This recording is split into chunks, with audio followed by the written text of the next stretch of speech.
Boo! Hello everyone, I'm Mr. Shivers and welcome to episode 164, WALL-E, a Pixar masterpiece.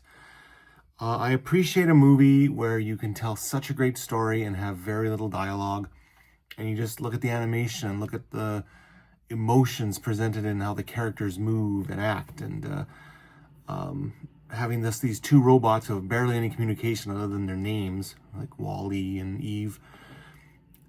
Just to have that for like the first half of the movie and completely enrapture yourself watching it, I think it's just brilliance on Pixar for doing that. And then of course the second half turns into regular Disney Pixar fare where they go on their adventures. Then you actually have the human characters show up and got to battle the, I wouldn't say nefarious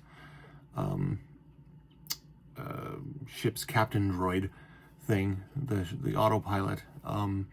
But it had its mission to not have them go back to Earth because of some terrible planning. But no, I think it was very well done. I like a movie that can have good communication and tell a great story with very minimal dialogue, and then just seeing how beautiful it looked and how touching it was and how emotional you get when you're watching it.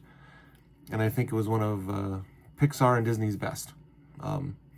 For their union that they did back in the day, because I think WALL-E was one of the top ones when they, if you ever read the history of Pixar, they all went out to dinner one day or lunch, and over lunch they came up with like Toy Story, Monsters Incorporated, WALL-E, and a few others, maybe Finding Nemo, and those became their biggest hits. And yeah, WALL-E was definitely birthed from there, and it's iconic and fun to watch.